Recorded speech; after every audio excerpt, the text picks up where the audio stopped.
வணக்கம். என் பேர் லதா. என்னோட ஊர் சிவகாசி. நான் இப்போ உங்களுக்கு மட்டன் எலும்பு சால்னா செஞ்சு காட்டுறதுக்கு வந்திருக்கேன். இது ரொம்ப டேஸ்டியாக இருக்கும், ரொம்ப ஈஸி. பேச்சுலர்ஸ்லாம் ஈஸியாக செய்கிற மாதிரி ஒரு மெத்தடு.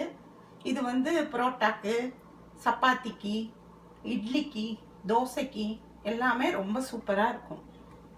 இப்போ நம்ம செய்யலாம்.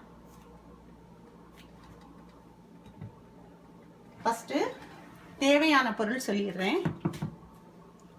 1/4 கிலோ எலும்பு ஆட்டுக்கறி, 4 டேபிள் ஸ்பூன் எண்ணெய், ஒரு தக்காளி, 2 சின்ன வெங்காயம், கொஞ்சம் மல்லி இலை, தாளிக்கிறதுக்கு 2 அன்னாசிப்பூ.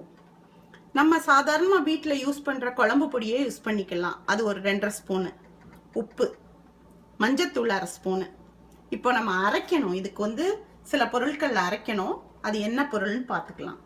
இதில் 2 சில்லு தேங்காய், 2 இஞ்சி துண்டு, ஒரு ஸ்பூன் பெருஞ்சீரகம், 3 ஏலக்காய், 4 கிராம்பு, 1 ஸ்பூன் கசகசா. இது முந்திரி பருப்பு வச்சுருக்கேன். கடையில் இப்படி உடைச்ச முந்திரி பருப்பு இப்படி குழம்பு வைக்கிறதுக்குனே சில முந்திரி பருப்பு இப்படி இருக்குது, முழுசாகவும் இருக்குது. நமக்கு இதுவே போதும். இது நல்லா இருக்கும். சமையக்காரங்க எல்லாம் இப்படி தான் யூஸ் பண்ணுவாங்க. இதெல்லாம் நம்ம நல்லா மைய அரைச்சிக்கணும். அரைச்சிக்கிட்டு வைக்க வேண்டியதுதான். அவ்வளோதான். இதுக்குரிய தேவையான பொருள் இவ்வளோதான். இப்போ நம்ம ஸ்டார்ட் பண்ணலாம். ஃபஸ்ட்டு 4 டேபிள் ஸ்பூன் எண்ணெய் ஊற்றுறேன்.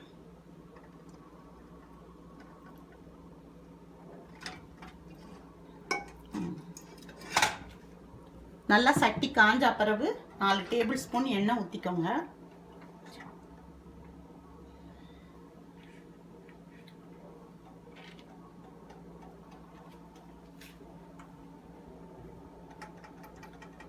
சட்டி காஞ்ச பிறகு 2 அன்னாசிப்பூ போடணும்.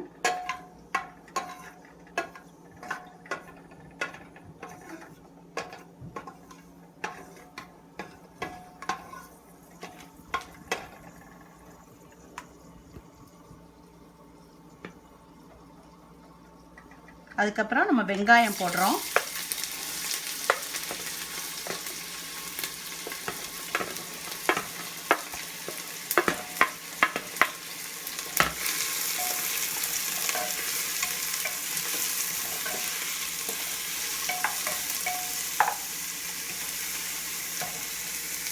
லைட்டாக நம்ம உப்பு போட்டுக்கிறோம், வெங்காயம் சீக்கிரம் வதங்குறதுக்கு.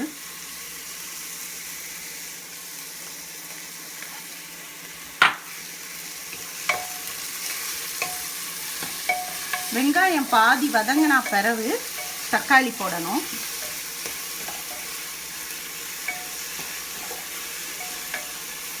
எந்த ஒரு குழம்புக்குமே வெங்காயம் தக்காளி நல்லா வதங்கினா பிறகு நம்ம செஞ்சோம்னா அந்த டேஸ்டே தனிதான்.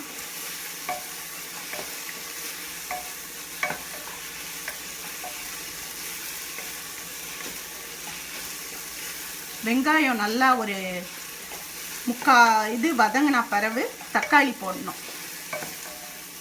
இன்னும் கொஞ்சம் வதக்கணும்.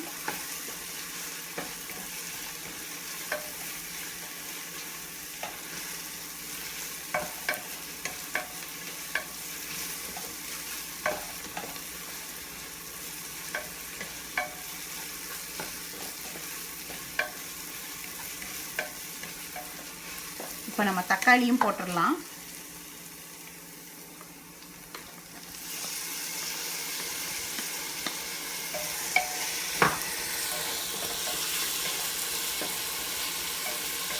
இப்போ அந்த தக்காளி நம்ம வதங்குறதுக்குள்ள இந்த பொருளெல்லாம் நம்ம அரைச்சிட்டு வந்துடலாம்.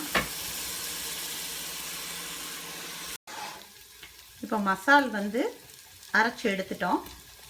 வெங்காயம் தக்காளி அன்னாசிப்பூ போட்டது நல்லா வெந்துருச்சு, நல்லா கரைய வெந்துருச்சு. இப்போ நம்ம மட்டன் எலும்பு போடலாம்.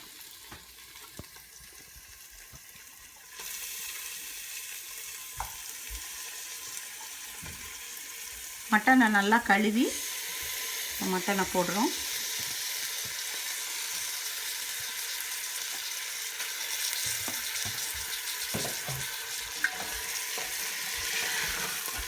இப்போ வந்து மட்டன் நல்லா நிறம் மாறுற வரைக்கும் கொஞ்ச நேரம் நம்ம வந்து அந்த வெங்காயம் தக்காளியோட வதக்கணும். அது கூட கொஞ்சம் ஒரு 1/2 ஸ்பூன் மஞ்சத்தூள் சேர்த்துக்கிறோம்.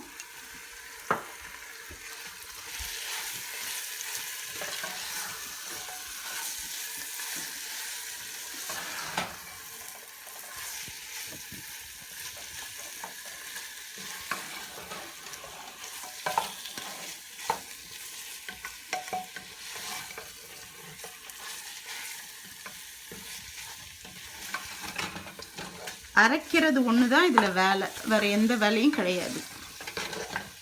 மசாலா அரைச்சிட்டோன்னா 10 நிமிஷம்தான், கறி வேகிற டைம் தான். இப்போ நம்ம எலும்போட கறி போட்டிருக்கனால கண்டிப்பாக ஒரு 5 விசிலாவது வைக்கணும். அவங்கவுங்க குக்கரில் வந்து எப்படியோ நீங்கள் அந்த மாதிரி இது பண்ணிக்கோங்க. இப்போ கறியோட நிறம் மாறிடுச்சு. இப்போ வந்து நம்ம அரைச்சிட்டு வந்த தேங்காய் கலவையை இப்போ இதில் ஊற்றுறோம்.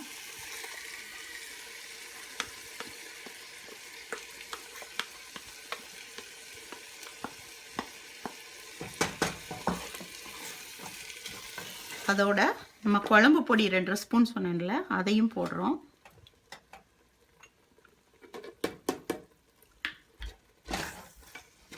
நல்லா கலந்து விட்டுறோம்.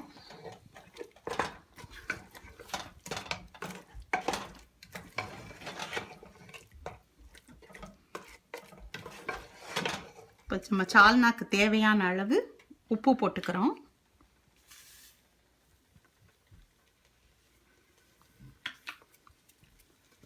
அதையும் நல்லா கலந்து விட்டுட்டு தேவையான அளவு தண்ணி ஊற்றி இப்போ வந்து வேக விடணும். நல்லா ஒரு 5 விசில் வைங்க.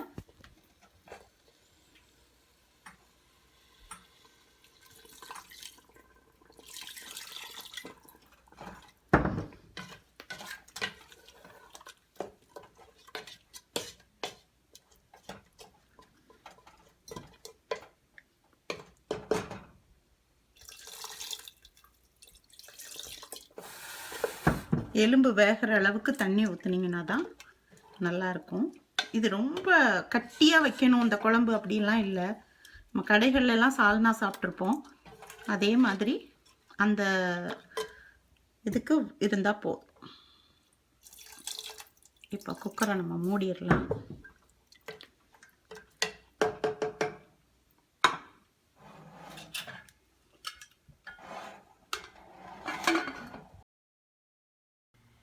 இப்போ 5 விசில் வந்து குக்கரில் வந்து சத்தம் அடங்கிருச்சு. நம்ம வந்து இப்போ வந்து இதை திறந்து பார்க்கலாம்.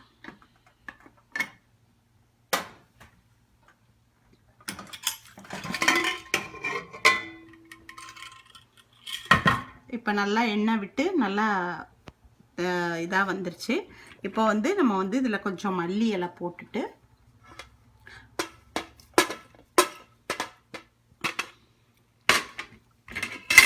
பரட்டி விட்டுருங்க. எலும்பு வெந்துருச்சாங்கிறத நம்ம வந்து ஒரு குத்தி பார்த்துடலாம்.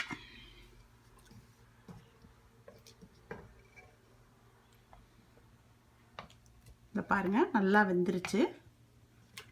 அவ்வளோதான், நம்மளோட சால்னா தயாராகிடுச்சு. இப்போ நம்ம அதை சர்வ் பண்ணிடலாம். இப்போ நம்ம சால்னாவை வந்து பரிமாறிடலாம். நான் சொன்ன மாதிரி இது பரோட்டாக்கு, இட்லிக்கு, தோசைக்கெல்லாம் ரொம்ப பிரமாதமாக இருக்கும்.